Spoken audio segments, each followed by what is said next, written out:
For decades, the British crown has stood as one of the most recognizable symbols of power, tradition, and duty in the world. Behind the palace gates, however, royal life has never been as calm as it appears. There were moments when the smiles disappeared, when private concerns became impossible to ignore, and when the people closest to the crown had to confront questions that could affect the future of an entire institution. For Queen Elizabeth II, the longest reigning monarch in British history, the greatest challenges were not always the ones the public could see. Some came from within the family, some came from the changing world around her, and some were hidden behind carefully controlled palace doors. These were the alarming royal secrets, warnings, controversies, and uncomfortable truths that the Queen could not simply ignore. And what makes these stories so fascinating is that the monarchy was never just about one person. Every decision had consequences. Every scandal could become a national conversation. Every family disagreement could become tomorrow morning's headline. And every mistake could put the reputation of the crown at risk. Queen Elizabeth understood this better than almost anyone. From the moment she became monarch in 1952, she inherited a responsibility far greater than a title. She inherited an institution that had survived wars, political crises, social revolutions, and changing attitudes toward royalty. But the world was changing faster than ever. The old rules were beginning to disappear. The public wanted transparency. The media became more aggressive. Television brought the private lives of famous people directly into people's homes. And eventually, the internet and social media transformed the relationship between the royal family and the public completely. For the Queen, this created a difficult balance. How could a centuries-old institution remain respected in a modern world without losing the traditions that defined it? That question would follow her throughout her reign. One of the biggest challenges was the growing distance between royal tradition and public expectations. For generations, the royal family had been protected by an almost invisible wall. The public saw official appearances, ceremonies, speeches, weddings, funerals, but behind that public image was a family dealing with ordinary human problems, arguments, mistakes, disappointments, broken relationships, personal pressures, and sometimes decisions that became impossible to keep private. The Queen's greatest strength was often described as her sense of duty. She rarely allowed personal emotion to dominate her public responsibilities. But that did not mean she was unaware of what was happening around her. Quite the opposite. She watched, she listened, and according to many accounts of her reign, she understood that the smallest problem inside the royal family could eventually become a much larger problem for the monarchy itself. One of the clearest examples was the growing media attention surrounding the younger generation of royals. The relationship between Prince Charles and Princess Diana became one of the most watched stories on earth. At first, their marriage appeared to represent everything the public expected from royalty: a future king, a glamorous young princess, a magnificent wedding, and millions of people watching. But behind the photographs and celebrations, the relationship became increasingly troubled. As their marriage deteriorated, the private problems of the couple gradually became public. The media followed every development. Every expression was analyzed. Every public appearance became a subject of speculation. And eventually, the royal family found itself dealing with something it had struggled to control before. A royal crisis that was being played out in real time in front of the entire world. For the Queen, this was not merely a family matter. It was a constitutional and institutional problem. The crown depended heavily on public confidence, and now millions of people were forming opinions about the monarchy based on stories appearing in newspapers and television programs every day. The Queen had spent decades protecting the principle that royal affairs should remain private. But privacy was becoming increasingly difficult to maintain. Then came an even greater shock. The televised interview that changed the public perception of Princess Diana and dramatically increased pressure on the royal family. Suddenly, issues that had once been whispered about became part of a national conversation. The monarchy could no longer rely on silence. The public wanted answers. The media wanted more information, and the institution itself was forced to confront an uncomfortable reality. The old strategy of saying nothing was no longer always enough. For the Queen, the situation must have represented one of the most difficult periods of her reign, because the question was no longer simply who was right or wrong. The bigger question was this: how could the monarchy survive a world in which its private struggles were becoming public entertainment? And then came the tragedy that shocked the world. In 1997, Princess Diana died in Paris. The reaction was enormous. Millions of people mourned. Flowers appeared outside royal residences. People cried in the streets. The emotional connection between Diana and the public became impossible to ignore. But the tragedy also created one of the most serious public relations crises of the Queen's reign. The royal family remained at Balmoral while the country was mourning. For many people, the absence of the Queen from London was deeply confusing. Why wasn't she speaking? Why weren't the flags immediately changed? Why did the royal family appear so distant? The criticism grew, and suddenly, the monarchy was facing something far more dangerous than a newspaper scandal. It was facing a crisis of public emotion. The Queen eventually returned to London and addressed the nation. Her broadcast was an important moment because it demonstrated something she had understood throughout her reign.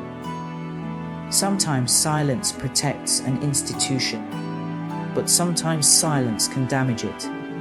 That lesson would remain relevant for the monarchy long after Diana's death. Another major challenge came from the changing attitudes toward royal privilege. For centuries, the monarchy had represented a world of ceremony, wealth, tradition, and hierarchy. But modern Britain was becoming increasingly critical of institutions that appeared disconnected from ordinary people. Questions about royal finances, public funding, security costs, and the role of the monarchy became regular topics of debate. The Queen had to navigate an increasingly complicated environment. The royal family was expected to maintain magnificent traditions while also demonstrating financial responsibility. It was expected to appear dignified without appearing distant. It was expected to preserve history without appearing trapped in the past. And perhaps most importantly, it was expected to remain relevant. That was not an easy task. The Queen's response was often remarkably consistent. She continued working. She continued attending ceremonies. She continued meeting prime ministers. She continued traveling. She continued appearing in public. Even when the institution around her was facing criticism, she rarely allowed herself to become part of the controversy personally. That discipline became one of the defining characteristics of her reign. But another generation of royals would bring new challenges. Prince William and Prince Harry grew up under intense public attention. They were not simply royal children. They were symbols of the future. Every relationship, every friendship, every mistake, every public appearance could become a headline. For the Queen, the future of the monarchy depended heavily on how the younger generation adapted to modern life. William increasingly represented continuity. Harry meanwhile, became a figure associated with a very different kind of royal story. His experience of losing his mother at a young age, his struggles with intense media attention, and later his decision to step away from senior royal duties created enormous international interest. When Harry and Meghan Markle began openly discussing their experiences inside the institution, the situation became another major test for the monarchy. Their interviews generated headlines across the world. Questions were raised about palace culture, media treatment, family relationships, and the expectations placed upon working royals. For an institution built on restraint, public revelations about private family tensions were particularly uncomfortable. And again, the Queen was faced with the same fundamental challenge she had encountered many times before. How do you protect an institution when the people inside it are publicly disagreeing about what that institution should be? The answer was never simple, because the monarchy was not a normal family. Every personal disagreement could become political news. Every emotional decision could influence public opinion. And every public statement could have consequences far beyond the people making it. This was perhaps one of the greatest burdens of being Queen. You could never completely separate the personal from the public. Even family relationships could become matters of national interest. There were also warnings from outside the family. The world itself was changing. The monarchy faced questions about its future role in modern Britain and across the Commonwealth. Younger generations were increasingly willing to question traditions that older generations accepted without hesitation. The Queen's challenge was not necessarily to convince everyone to love the monarchy. It was to ensure that the institution remained meaningful, and that required adaptation. The Crown began to embrace new forms of communication. Royal engagements became more accessible. The younger royals became increasingly visible online. The monarchy experimented with modern presentation while still preserving traditional ceremonies. It was a delicate balancing act. Too much change could alienate traditional supporters. Too little change could make the institution appear outdated. The Queen seemed to understand that survival depended on finding the middle ground. But perhaps the most fascinating aspect of her personality was the way she handled pressure. She rarely reacted dramatically in public. She did not regularly give emotional interviews. She did not explain every decision. She did not respond to every criticism. Instead, she relied on consistency, one day at a time, one engagement at a time, one duty at a time. That approach may sound simple, but maintaining it for 7 decades was extraordinary. Think about what the Queen witnessed. Governments changed. Prime ministers came and went. The British Empire transformed into the Commonwealth. Technology revolutionized communication. The Cold War began and ended. The internet transformed society. Social media changed public debate. And the royal family itself experienced some of its greatest scandals and tragedies. Yet the Queen remained at the centre. That is why the so-called red flags surrounding the monarchy were never simply about one scandal. They represented something much bigger. They were warnings about how difficult it had become to preserve an ancient institution in a modern world. The Queen knew that public affection could not be taken for granted. She also knew that tradition alone could not guarantee survival. A monarchy survives because people continue to believe it has a purpose, and that purpose has to evolve with society. Perhaps that is the greatest lesson hidden behind the palace walls. The royal family may appear powerful from the outside, but power does not mean freedom. In many ways, royal life can mean having less freedom than almost anyone else. Your words are analysed. Your clothes are photographed. Your relationships are discussed. Your mistakes can become international news, and your private grief can become a public event. For Queen Elizabeth, that pressure lasted almost her entire adult life. She became queen when she was only 25. She remained on the throne until the age of 96. Imagine carrying the expectations of an entire institution for more than 70 years. Imagine knowing that millions of people are watching your every move. Imagine knowing that even your silence can become a headline. That was the extraordinary reality of Queen Elizabeth II. And perhaps this is why some of the most important moments of her reign were not the glamorous ones. They were the moments when she faced crisis and chose restraint. The moments when she was criticized and continued working. The moments when the institution was struggling and she refused to abandon her sense of duty. Of course, this does not mean the monarchy was perfect. It never was. There were mistakes. There were controversies. There were painful family divisions. There were decisions that attracted criticism. And there were moments when the public questioned whether the institution still belonged in the modern world. But the story of Queen Elizabeth is also the story of adaptation. She inherited one version of the monarchy. She left behind another.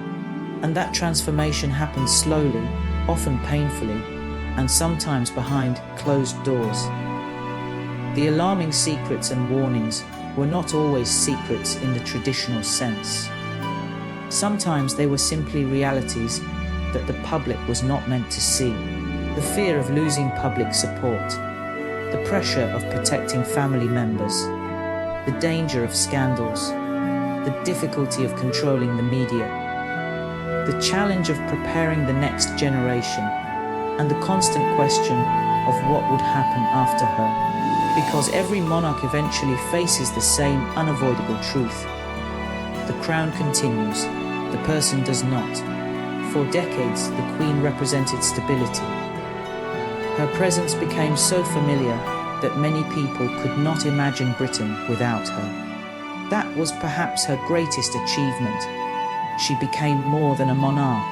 She became a symbol of continuity. But continuity does not mean that nothing changes. It means surviving change. And that may explain why the Queen took those warnings so seriously. She understood that the monarchy's greatest danger was not always an enemy standing outside the palace. Sometimes the danger was complacency. Sometimes it was refusing to listen. Sometimes it was allowing private problems to become public disasters. And sometimes it was failing to understand what ordinary people expected from their royal family. The Queen's reign demonstrated that survival required discipline. It required patience. And above all, it required understanding the moment. When the public wanted tradition, she represented tradition. When the country needed reassurance, she provided it. When the institution was criticized, she continued to perform her duties.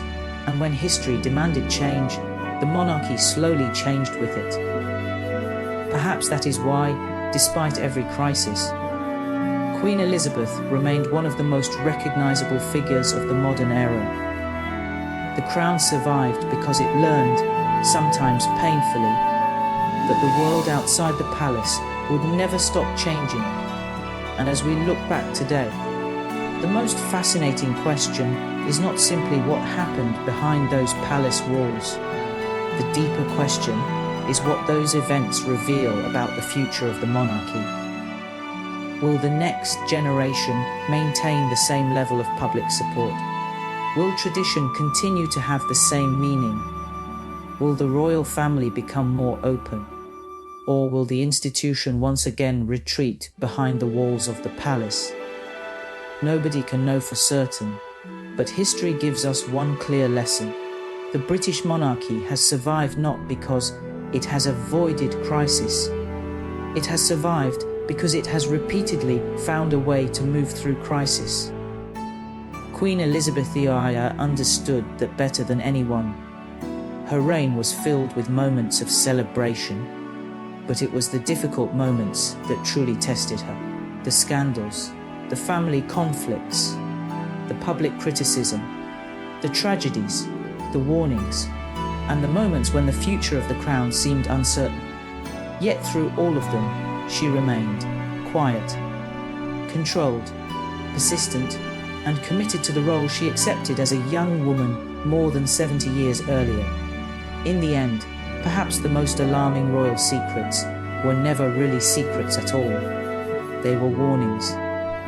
Warnings that the monarchy could never assume the public would remain loyal forever. Warnings that family problems could become institutional problems. Warnings that tradition without adaptation could become weakness. And warnings that even the most powerful crown in the world ultimately depends on something much more fragile: public trust. Queen Elizabeth's story ended in September 2022, but the questions surrounding the institution she spent her life serving did not end with her. The crown continues, the palace doors remain, the ceremonies continue. And a new generation now carries the responsibility of answering the same question that followed Elizabeth throughout her reign. How do you preserve something centuries old while preparing it for a world that has completely changed? Perhaps that is the real story behind the Queen's most alarming royal warnings. Not fear, not scandal, but survival. Because behind the gold, the crowns, the palaces, and the ceremonies was a woman who understood one simple truth: nothing lasts forever, not power, not fame, not even the crown. Only the institution that successfully learns how to change can hope to survive. And that is what makes the story of Queen Elizabeth II so fascinating. The most powerful woman in the British monarchy spent her life protecting a tradition that was constantly being tested by the modern world. And perhaps, in the end, her greatest achievement was not keeping the monarchy exactly as she found it. It was keeping it alive. If you enjoyed this journey behind the palace walls, don't forget to like this video and share it with someone who loves royal history, hidden stories, and fascinating moments from the world of the crown. And if you want to discover more untold royal stories, surprising palace secrets, and the moments that changed the monarchy forever, make sure you subscribe to the channel and turn on notifications. Because there are still many stories behind the crown that the world has never stopped talking about.